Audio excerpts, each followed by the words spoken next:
오늘 한번 옆 사람 누가 오셨는지 한번 옆 사람 뭐 인사하겠습니다. 반갑습니다. 다음 주에 오실 때는 이제 한 번씩 좀 구역에서 더 모시고 오세요. 우리 금요기도에 좀 더 많이 모여야 되겠습니다. 자, 오늘은 이 말씀을 가지고 늘 곁에 계시면서 힘주시는 하나님, 주님, 그런 주제로 말씀을 전하겠습니다. 우리가 믿는 하나님 어떤 하나님이시라고요? 늘 내 곁에 계시면서. 믿습니까? 계세요? 여러분 오늘도 하루 살아가시면서 주님께서 여러분 곁에 계심을 이렇게 느끼면서 살았습니까? 하나님은 늘 우리 곁에 계시면서 우리에게 힘 주시는 하나님이십니다. 우리 옆 사람 격려하겠습니다. 힘내세요. 집사님 힘내세요.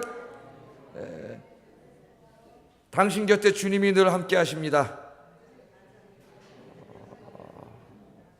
정말 여러분 이 신앙만 회복하면은 우리 인생의 문제가 다 해결돼요. 이 믿음만 해결돼요. 요새 우리 현대인들을 가장 괴롭히는 이 정신적인 고통 중에 하나가 불안이에요. 불안. 이 불안 때문에 공황장애도 오고, 그죠? 여러 가지 그 정신적인 고통이 다 다가와요.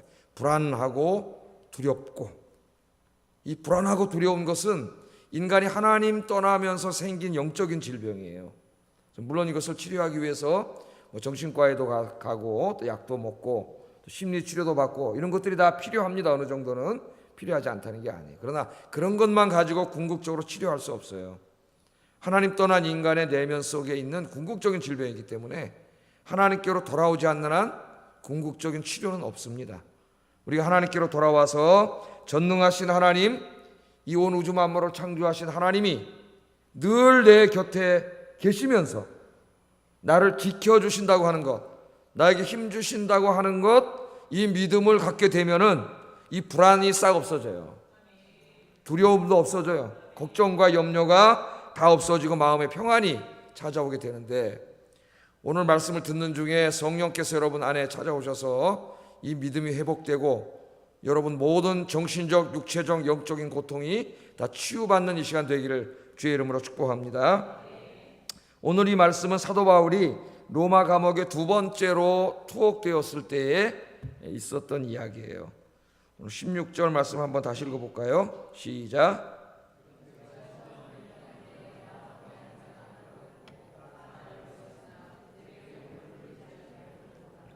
이 말씀에 보면은 여러분 디모데 후서는 사도 바울이 제일 마지막에 쓴 서신이죠. 로마 감옥에 두 번째 이제 투옥이 돼가지고 이 디모데 후서를 저술하고 조금 있다가 순교합니다. 이 로마 감옥에서 사도 바울이. 그러니까 사도 바울의 마지막 서신이고 유언서와 같은 그런 서신에 대략 한 AD 64년 정도에 이 서신이 이제 마지막으로 기록되었는데, 오늘 여기 이 마지막 서신 마지막에 보면 뭐라 그러냐면은 내가 처음 변명할 때에 나와 함께한 자가 하나도 없고 다 나를 버렸다, 그렇게 말을 하고 있습니다. 그래서 이 말씀을 좀 이해하려면은 바울을 좀 이해해야 되는데, 바울은 로마 감옥에 두 번 갇혔어요. 두 번 갇히게 됩니다. 첫 번째 이제 투옥된 게 한 AD 59년에서 61년 사이인데, 이 내용은 우리가 잘 알고 있어요. 사도행전에 잘 나오죠. 사도행전 27장 이제 배를 타고 가가지고 28장에 보면은 로마에 이제 감옥에 갇히게 되는데, 이 연금 상태로 갇히게 돼요. 연금 상태, 가택 연금 상태로 갇히게 되고, 로마에서 많은 자유를 주어서 바울을 방문하는 사람들을 만날 수 있게 해주었습니다.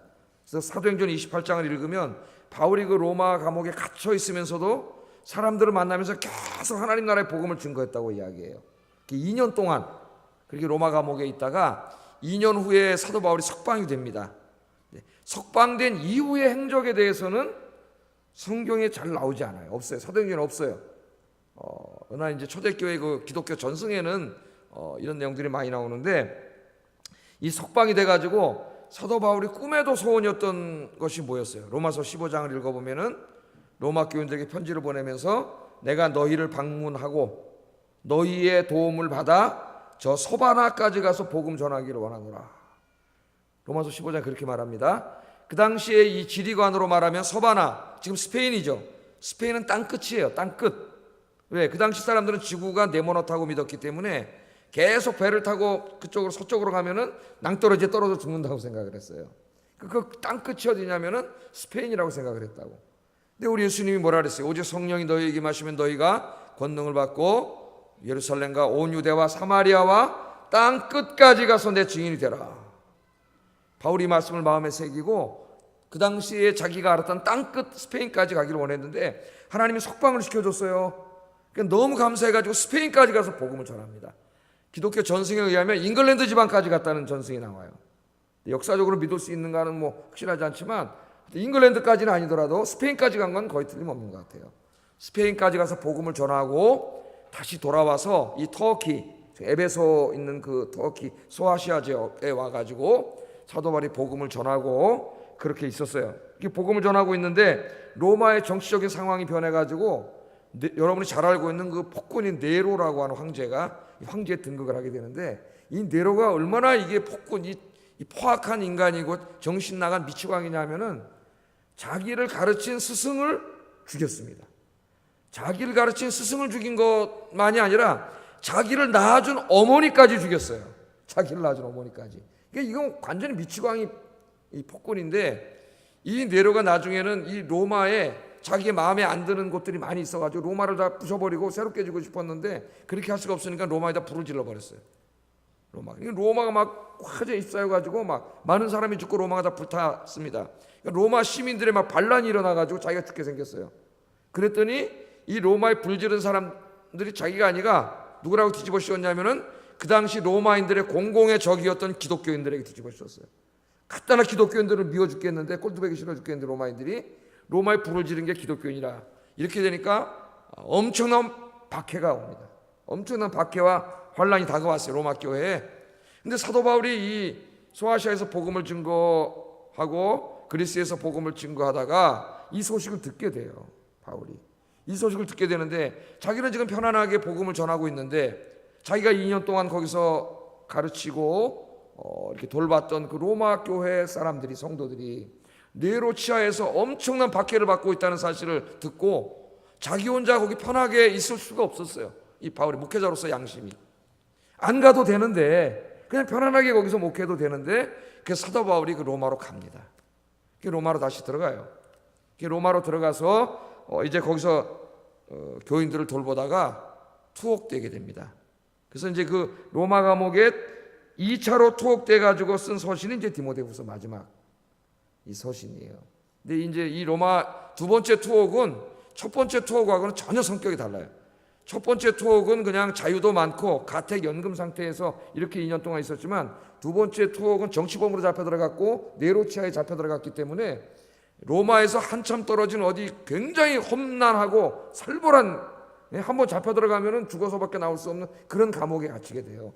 지금 디모데후서가 그런 감옥에 갇혀 있을 때 이제 마지막으로 쓴 이 바울의 서신입니다. 그런데 여기 본문에 보면 내가 처음 변명할 때에 이게 무슨 말이냐면은 그 감옥에 갇혀서 이제 재판을 받겠는데 로마의 재판은 이 본격적인 재판을 열기 전에 우리나라 요새 재판도 그러죠. 재판 준비일이라 해가지고 본인은 안 나와도 변호사나 누가 나와서 대충 정하지 않습니까? 이 1차 재판이 청문회적인 성격을 가진 재판이에요. 그래서 1차 재판이 열리면 판결하고 뭐 이런 건 아니지만은 이 사도 바울이 죄인이잖아요. 그럼 사도 바울의 지인들 아는 사람들이 탁 와가지고 사도 바울은 정치범이 아닙니다. 로마의 반역자가 아닙니다. 이 사람은 훌륭한 사람입니다. 단지 그리스도의 복음을 증거하러 왔을 뿐입니다. 이렇게 바울이 석방될 수 있도록 변론, 바울에게 유리한 증언을 해줄 수 있는 기회예요. 이 1차 변론이. 지금 그걸 얘기하고 있는 거예요. 내가 처음 변명할 때가 바로 그때입니다. 그 재판을 하게 됐어요. 그래서 바울이 내심 기대했겠죠. 그래서 자기가 2년 동안 돌봐왔던 또 지금 자기는 여기 오지 않아도 되는데 이 사람들 안타까워서 자기가 목회자로서 이 사람들을 안타까워서 자기가 왔잖아요. 그러니까 당연히 그 사람들이 와가지고 교인들이 와가지고 1차 그 청문 재판 때 자기에 대해서 이야기해 줄 줄 알았는데 오늘 뭐라 그래요? 내가 처음 변명할 때에 나와 함께한 자가 한 사람도 없었다. 야, 어떻게 이럴 수가 있나? 한 사람도 오지 않았어요. 한 사람. 로마 교인들이 자기들 목회자가 붙잡혀가지고 억울하게 정치범으로 죽게 생겼는데 한 사람도 오지 않았어요. 왜 안 왔을까요?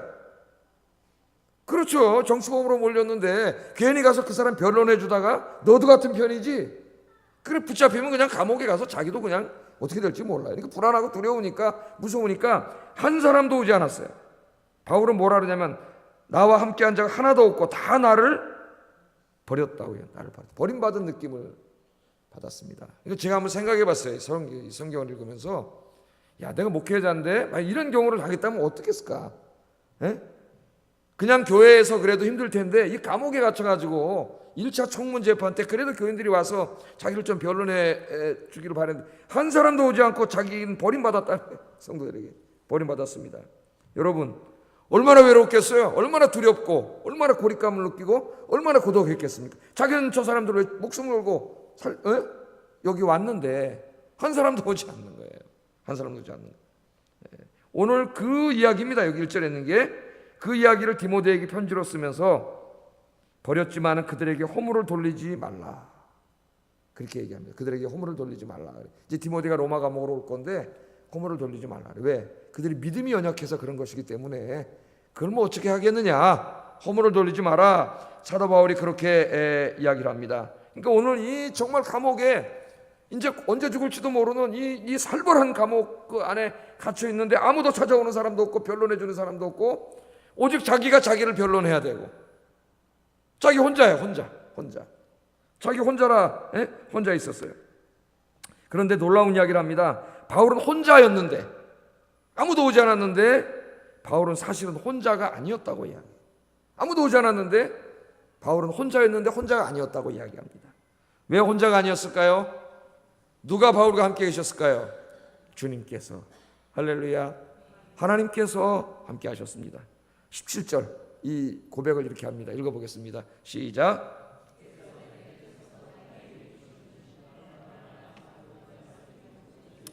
모든 이방인이 듣게 하려 하심이니 내가 사자 입에서 건짐을 받았느니라. 아멘. 주께서 내 곁에 서서.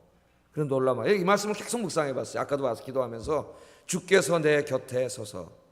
여러분 하나님을 믿으면서 사시는데 주님을 믿으면서 사는데 하나님께서 나와 함께 늘 동행하시고 함께 계신다는 것을 정말 여러분은 어느 정도 농도로 느끼고 사십니까?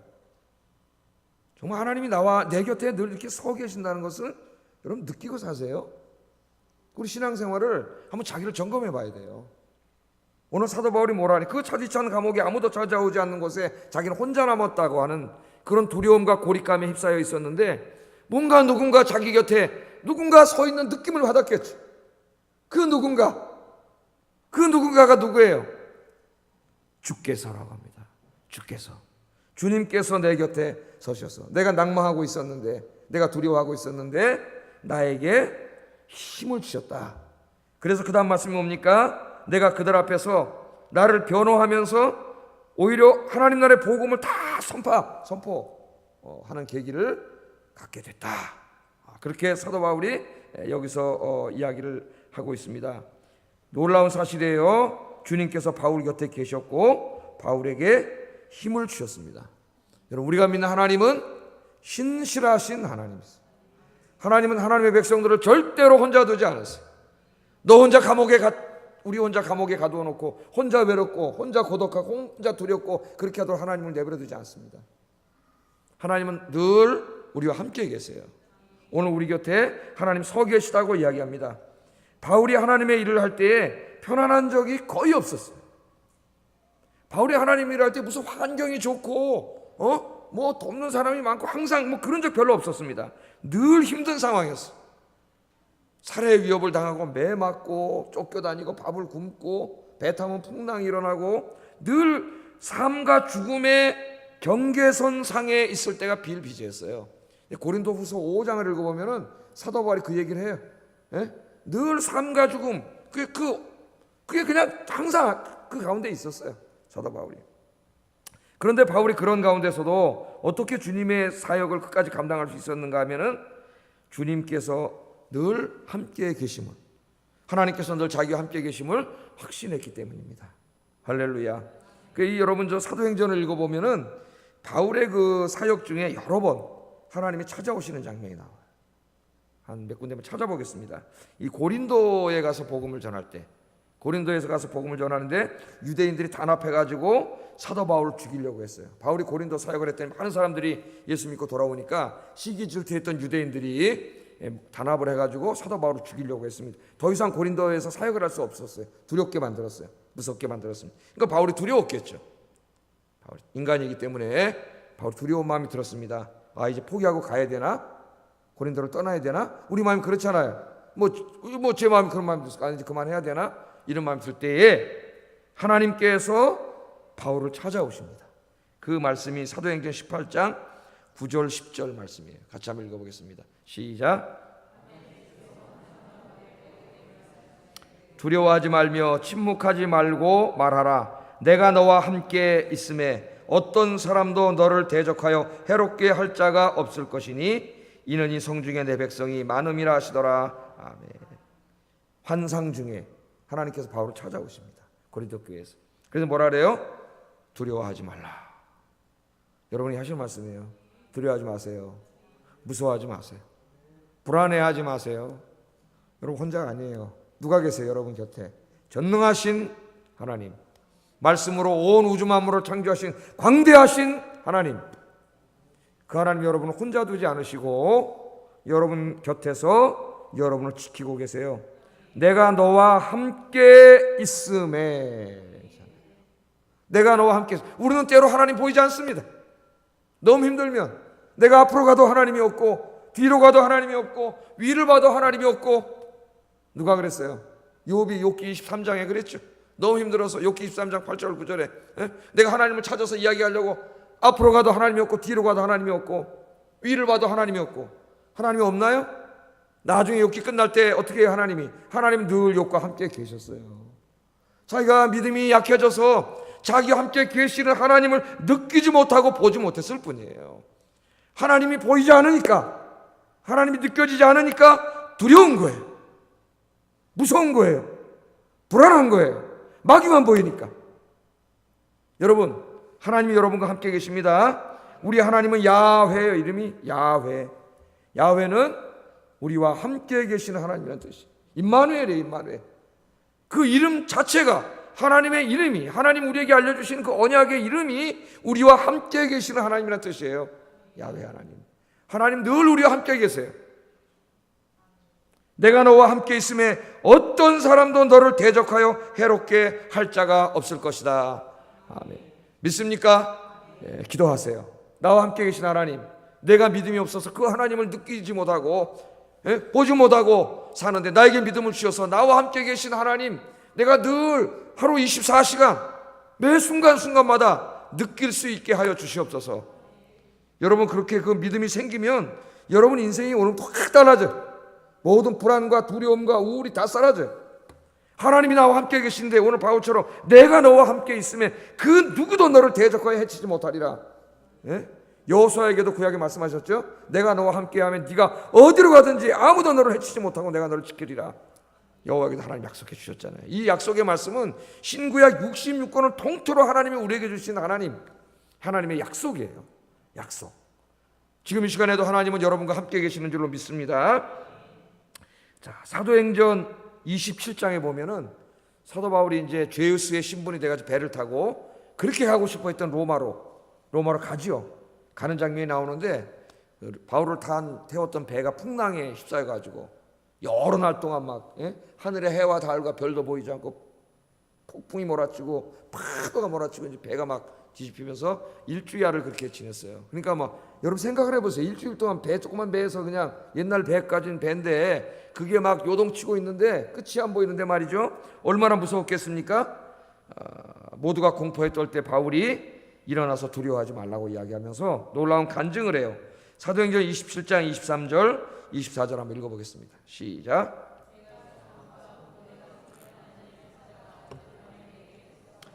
바울아 두려워하지 말라. 내가 가이사 앞에 서야 하겠고 또 하나님께서 너와 함께 항의하는 자를 다 내게 주셨다 하셨으니 그러므로 여러분이여 안심하라. 나는 내게 말씀하신 그대로 되리라고 하나님을 믿노라. 아멘. 그 일주일 동안 배가 막 요동치는 그런 가운데 바울도 두려웠겠죠. 하나님의 사자가 찾아왔습니다. 밤에 찾아와서 뭐라 그래요? 바울 곁에 서서. 이 바울은 하나님이 자기 곁에 섰다는 말을 많이 해요. 바울 곁에, 내 곁에 서서 말씀하셨습니다. 바울아, 두려워하지 말라. 하나님 여러분에게 오늘 말씀하셔요. 두려워하지 말라. 두려워하지 마세요. 두려움은 마귀가 주는 거예요. 불안해하지 마세요. 불안은 마귀가 주는 마음이에요. 하나님이 여러분에게 주시는 마음은 평안과 기쁨입니다. 바울이 두려워하니까 하나님 찾아와서 두려워하지 말라. 네가 가이사 앞에 서야 될 거다. 네가 로마 황제 앞에 서야 될 거다. 그러니까 네가 죽지 않는다 그 말이에요. 내가 너를 구원해 줄 것이다. 이 모든 사람은 너에게 줄 것이다. 하나님이 그렇게 말씀을 하셔요. 바울이 이것을 간증하면서 여러분 안심하세요.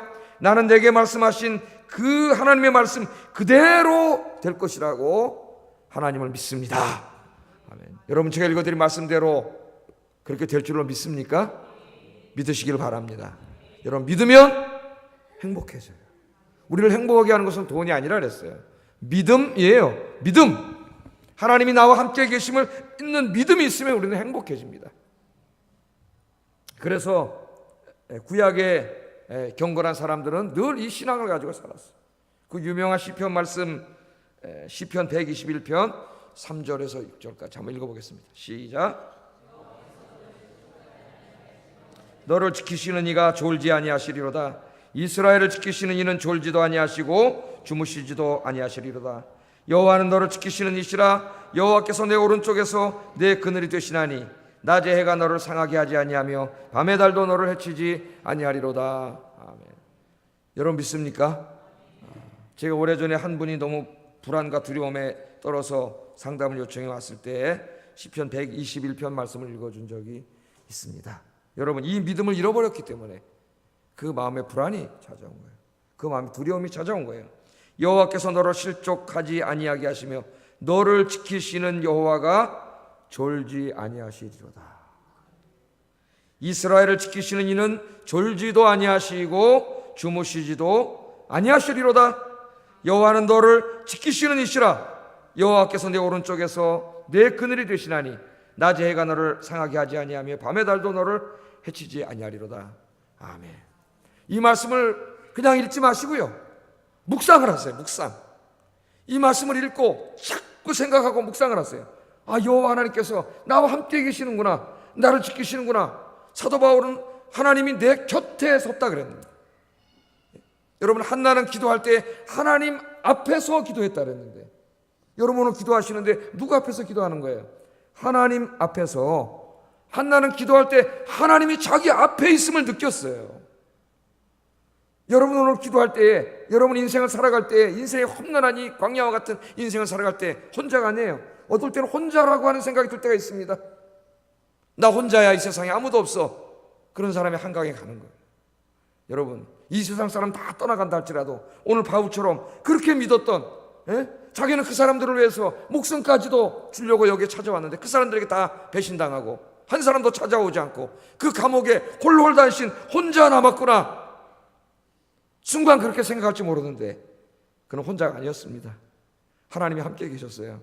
여러분 모든 사람이 다 떠난다 할지라도 여러분 절대 혼자가 아니에요. 여러분을 너무나 사랑하셔서 외아들까지 주신 그 하나님께서 여러분과 늘 함께 계십니다. 저도 늘 기도해요. 기도하면서 아 하나님 나와 함께 계시지. 바울은 내 곁에 서서 계신다 그랬는데, 내가 왜 이렇게 두려워하지? 왜 불안해하지? 하나님이 함께 계시는데 하나님 믿음을 주세요. 하나님이 여기에 나와 함께 계심을 내가 이렇게 막 느끼게 해주세요. 느끼게 해주세요. 옆에 이렇게 사람 만나면 옆에 보세요. 거기 그분 계세요 안 계세요? 계시는데 그 옆에 보세요. 하나님 계세요 안 계세요? 어디 있어 하나님이? 하나님 여러분 곁에 계세요. 기도하세요. 그분을 붙잡으세요. 의지하세요. 그러면 하나님 여러분과 함께 계심이 느껴져요. 아 하나님 나 함께 계시는구나. 나를 지키시는구나. 나를 지키시는 하나님이 졸지 아니하고 주무시지 아니하시는구나. 이 믿음이 오늘 회복되는 시간 되기를 주의 이름으로 축복합니다. 18절 같이 한번 읽겠습니다. 18절 시작.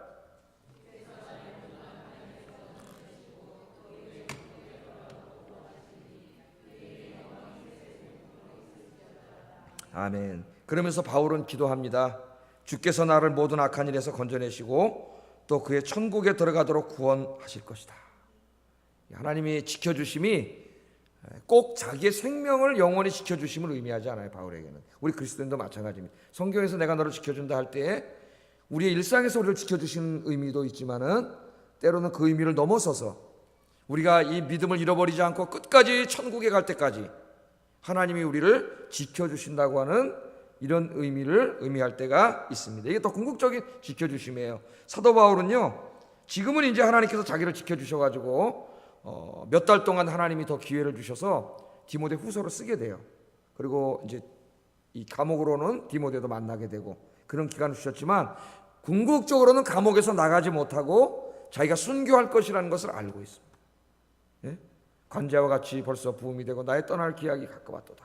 이 앞에 다 나오죠. 사도행전 6장 8절 잘 죽는 걸 알고 있어요. 그런데 마지막 사형을 당하는 그 순간에 목이 잘려 죽은 것으로 이제 전설에 따르면 그렇게 나오는데 마지막 여러분 내를 가테라 너 예수 믿을 거야 안 믿을 거야? 안 믿으면 살려줄게. 넌 끝까지 믿는다면 죽어. 그리고 여러분 목에 칼이 왔다. 칼이. 순간 이야기에 대해 이제 1초 남았어요. 칼이 딱 가는데 여러분 두려워가지고 나 예수 안 믿을게. 나 살려주세요. 그렇게 될 수도 있잖아요.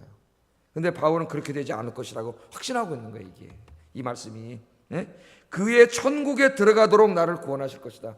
비록 내가 순교할 것인데 내가 순교할 것이지만 그 순교하는 순간까지 하나님 나를 지켜주셔서 그 지켜주시면 나를 살려주는 게 아니라 내가 그 믿음을 끝까지 지키고 순교하여 천국에 갈 수 있도록 하나님 나를 지켜주실 것입니다. 할렐루야. 그런 믿음이 얼마나 훌륭한 거예요, 여러분. 여기 바로 그거예요. 그러면서 그 하나님을 찬양하고 있어요. 그에게 영광이 세세 무궁토록 있을지어다. 돈을 많이 줘서 하는 찬양하는 게 순교하는데 나 같은 죄인이 교회를 핍박하던 죄인을 하나님이 구원해 주신 것만도 감사한데 하나님의 사도로 삼아 주셔서 이제 주님과 주님의 나라를 위해 순교할 수 있게 하시니 순교하기까지 그 믿음을 지켜줄 줄로 자기가 믿기 때문에 그 하나님께 뭐하고 있어요? 찬양과 영광을 돌리고 있어요. 할렐루야. 우리 믿음의 수준이 이렇게 되기를 바랍니다. 맨날 돈 많이 주고 뭐 성공하게 해주고 내 뜻대로 되게 해주고 하나님 감사합니다 그러다가 조금만 인생이 어려워지면은 금방 하나님 어딨냐 그러고 이제 이런 신앙이 아니라 나 같은 죄인을 구원해 주신 것도 감사한데 나를 주의 일꾼으로 삼아주시고 주님을 위해서 죽을 수 있는 주님을 위해서 이 목숨을 바칠 수 있는 그런 순교자의 반열에 서게 해주신 것 감사합니다.